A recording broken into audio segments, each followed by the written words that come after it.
Greetings fellow captains and welcome back to World of Warships with the Hivehound, and today we're looking at the French Tier 5 Premium, the De Grasse. Now the De Grasse is actually an anti-aircraft cruiser, so its original intended purpose is, well, not really in the game.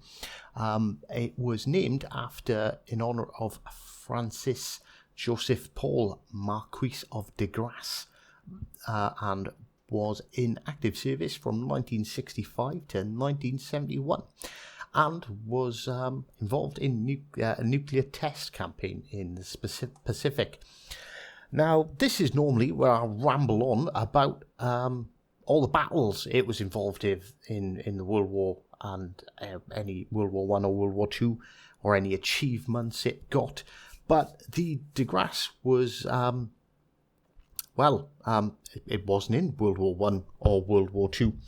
The only significant thing that happened to it during the war is it was unfinished. It was in the process of being built. It was about 30% complete when it was captured by the invading German army in June of 1940.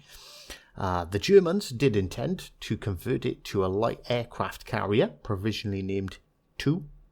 But on the 3rd of December 1942, Hitler ordered that the De Grasse, work on the De Grasse would stop for several reasons, including lack of material and manpower, due to the threat of air attacks in Lorient.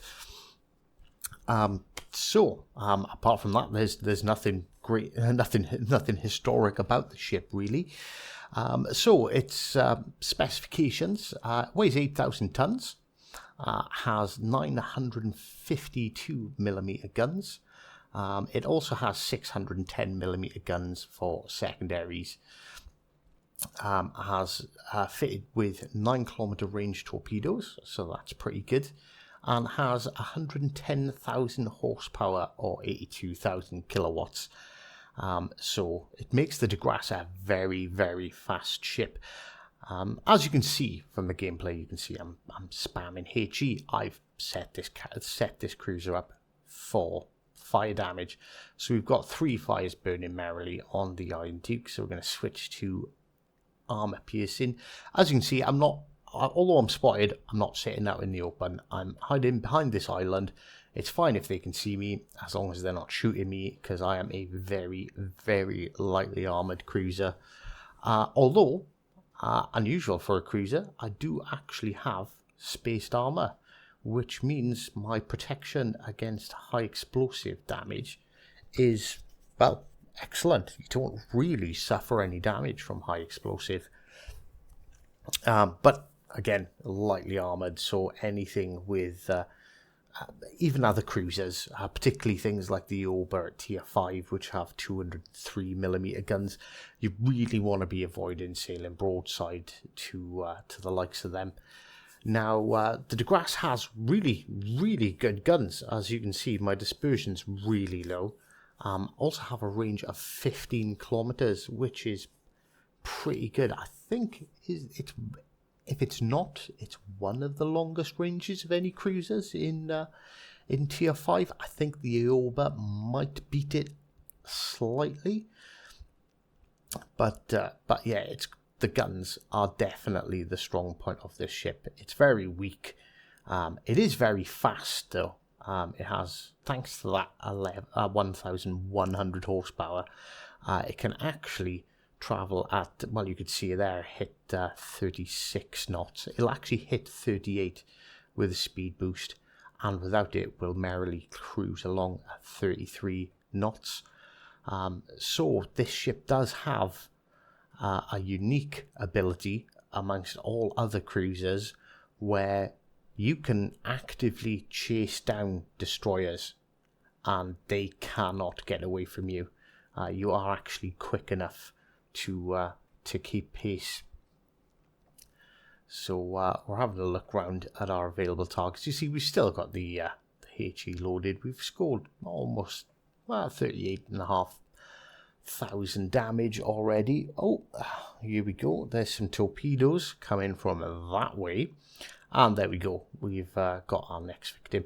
Now, this kamikaze player, in all fairness to him, probably didn't realise that the De Grasse is actually that fast. Most destroyer players are used to, especially sneaky ones like Japanese ones, turning around and being able to fire off torps as soon as they get out of the detectability range. And normally they're steaming away, so they think, yeah, it's alright.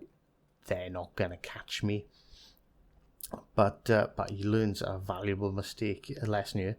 As you can see, we're going up 35, 36 knots, 37. So this thing really does absolutely motor along. So we can't see the destroyer, so we decide to set a fire on the New Mexico instead.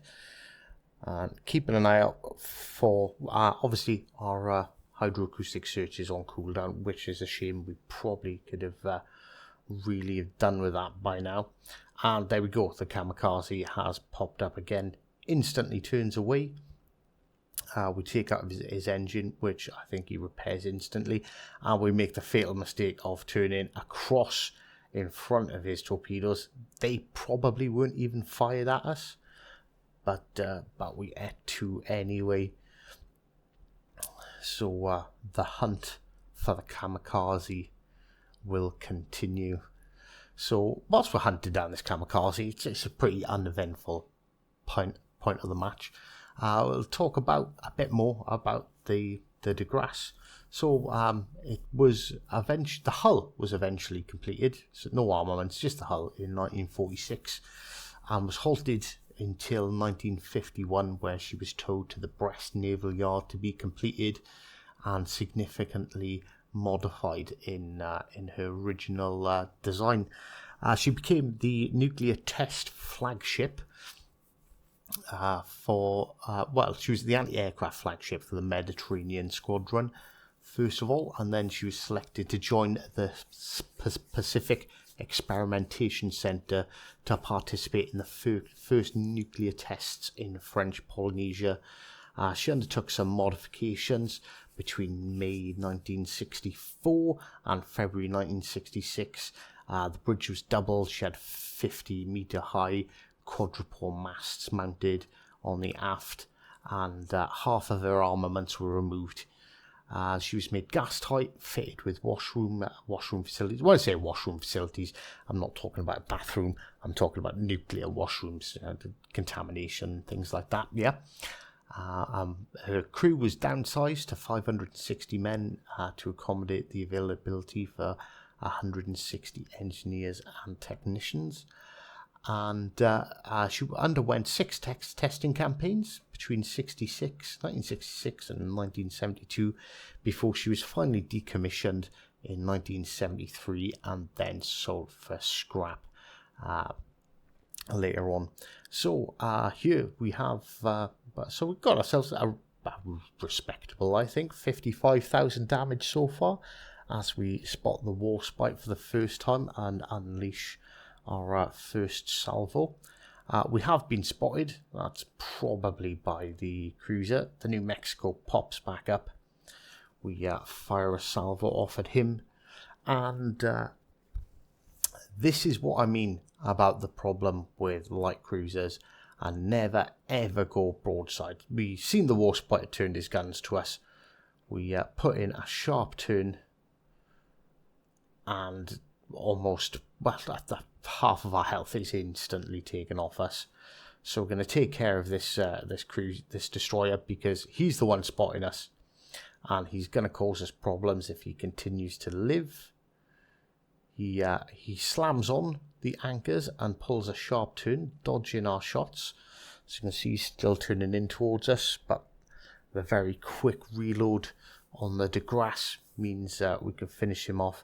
We are very, very lucky to have missed that salvo from the Warspite there. That could have ended our match very quickly. Now the New Mexico's engaged with our battleship, so we start another fire, because that's what we do. We like causing fires, and continue to aid our battleship in getting rid of one of his, well, getting rid of, you know, his current major competitor. They're very close range, and we pick up our third kill of the match. Now, if I'm perfectly honest, I think I make a mistake here. I notice we've got a bit of a points lead. Our battleship's low health. I'm really low health. Our destroyer, I think at this point in time, was full health. So I decide, right, okay, I'm going to capture B.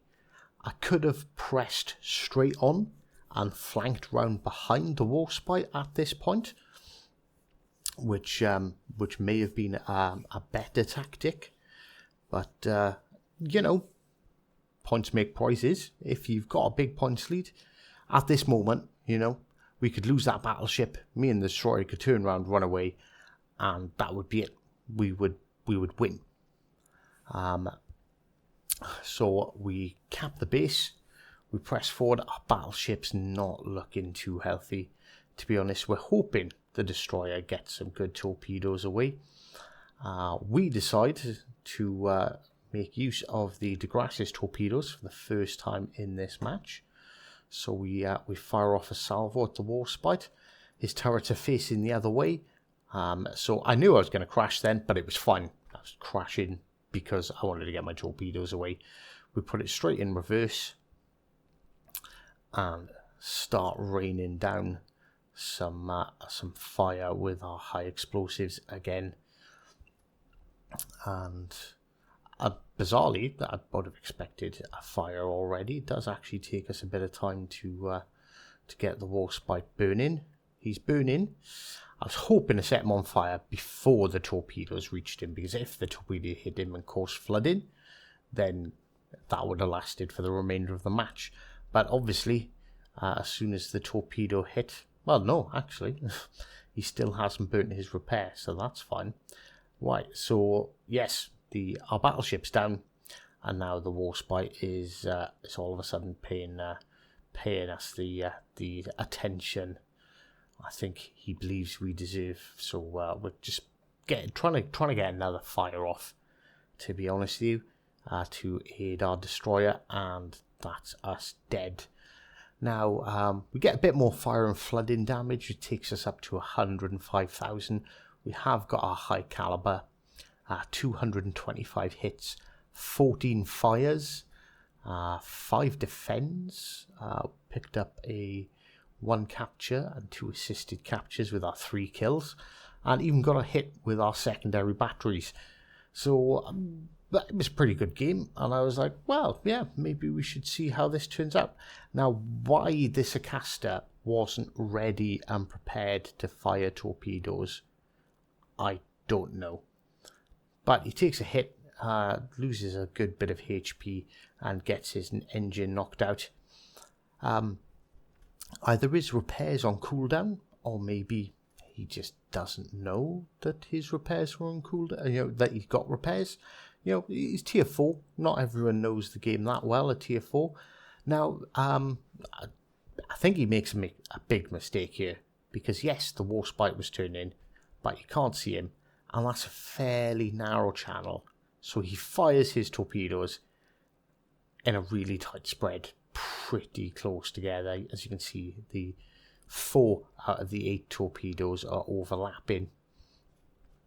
And as his smoke doesn't last too long either, and the Warspite's found him and nails him with a couple of more shots. Now he does repair his engine, he puts out the fire, but really unfortunately for our Acasta, although the second salvo misses from the Warspite, the Warspite's secondary guns take out his engine again, and he's just a duck in water now, just waiting for the Warspite to finish him off. And there comes the last salvo, and that is him dead. So a really good game, I think, in our little De Grasse there. We ended with 500,000 credits and 2,656 base experience on a loss. If that was a win, that would have been significantly higher. But great ship, makes bags full, bag loads of credits. It's really fun to play. And, well, we'll end the video there. So, until next time, we'll see you there.